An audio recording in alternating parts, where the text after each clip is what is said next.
Hi, on this video we are going to be learning about arrays, and arrays are something wonderful in programming because we can store multiple types of data inside one container.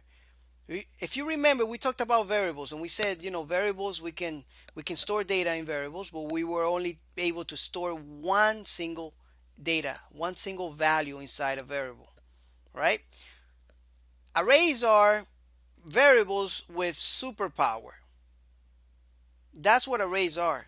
Arrays, you can store any type of data, not only any type of data, but many times over and over again. Let me show you exactly what an array is, and let me show you how to use them. So let's go ahead and open our code editor, and I'm gonna grab that blank.php. I'm gonna do a save as here, and like I said, don't mind the files that I got on the left side there. Just know that you have that in your course exercise files.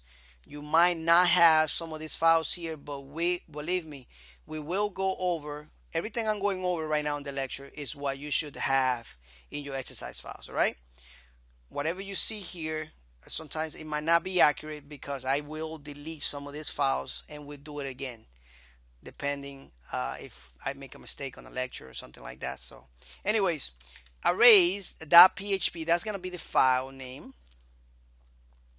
And let me show you first. Let's just open up a PHP tag and let me show you the syntax of it, how we write it down, just like the variable, right?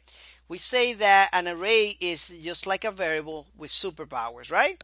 So we're gonna be using the dollar sign because it's a variable basically, right? But we're gonna give it some superpowers.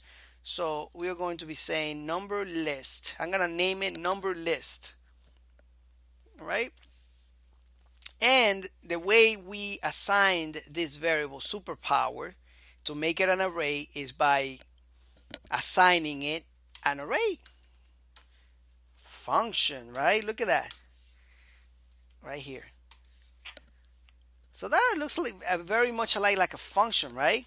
Well, it is a function in a way, right? Because it has parentheses here, and that's what a function is, by the way, in PHP. You're going to see a name like this, and then you're going to see a parenthesis and a semicolon, right? And functions in PHP do many different things. In this case, this is gonna make this variable, is gonna give this variable superpowers, and now we're gonna call this variable array now. And I told you that we can store many different values inside here, and that's what I'm about to do right now. Look at this. All right, we can't do this with arrays, by the way, with variables. And look at this. And I'm going to do this. I love arrays, by the way, because we can do so many different things with it. All right, so all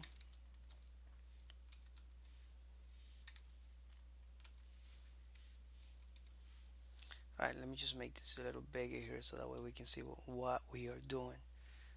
All right, so let's just make this so that way it can go to the second line there.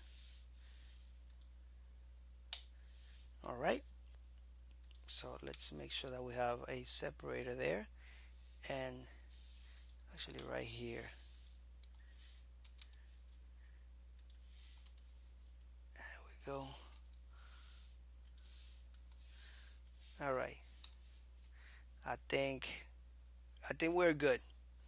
All right, so we have this array here with many different type of values in there. We even have an h1 saying hello there. So we have, now one thing I gotta tell you about an array is that these values here, each of these values are called indexes. And the index in an array starts with 0. So this first spot right here of this number is index 0. And I'm going to show you in a minute the structure right behind the array inside this page right here when we publish it on the browser. So let me first show you that if we go ahead and see this here, we don't have anything. All right, that's a good thing because we don't have no errors.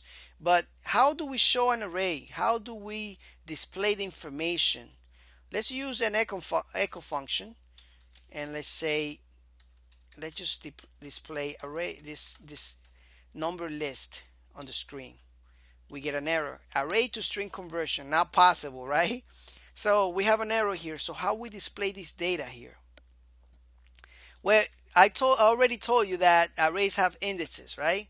We have an index of 0 here, index of 1, 2, 3, 4, and 5 values. So we start at 0 and we have 5 values in here, but we start with 0. And the way we do that, if we want to display that value on the browser, we need to refer to it by the index number, and that index is 0. And we use brackets around it to refer to that, and I'll show you in a minute why we use that. And as you can see here, I'm displaying 267, so I'm displaying index 0. We use the name of the array following by brackets, and inside the brackets we type in the index. This is index 0, like I said. Now let me show you when I mean index 0, what it is. So I'm just gonna comment that out. And I did this. This is the same way we do it in HTML, basically. Well, in HTML, we do it like this. We comment things out like this, right? Well, on PHP, we just use / twice, and that's a single line. And I'm just repeating this. I might have told you already how to do this, but just in case. And the / and let us start here. We'll do everything until we close it like this. All right, and I think you do it like that on CSS, I believe, if I'm not mistaken. So anyways, so we got this there, we're referring to it. Let me just comment this out like I was gonna do, and let me show you the structure of an array. So I'm gonna use a function. This is a built-in function in PHP called printr. Right there, you see the parentheses there, and I'm going to put the name of this array inside here, and when I come out here, I'm going to show you the structure of it. All right, let me take this hello out of there because that's getting, actually I'm going to leave it there, and that's the hello we have, I think, on the 5th spot, the last one. So we said that we need to refer to the first item, to 67, by the index number right here. All right, you see that the index right here is 0, so, and it has brackets. That's how an array is constructed inside. It has brackets in there around that 0. So we refer to it by the name of the array and by the brackets and the index 0. If we wanted the second value here, we refer to it by brackets and the number 1. As you can see here, we can do that. Let's take the printr there. Let's just comment this out by pressing command and the / or control the / on Windows. I'm going to do the same thing to take it off, and I'm going to refer to it by the number 1. Let's see what we get. We get the second value, all right, 8765. If we do 4, we get 345, which is almost the last value. I really wanted to get number 5, and we get 5, which is this one, hello. Right? So this is how we take information out of the array and use it. Very useful.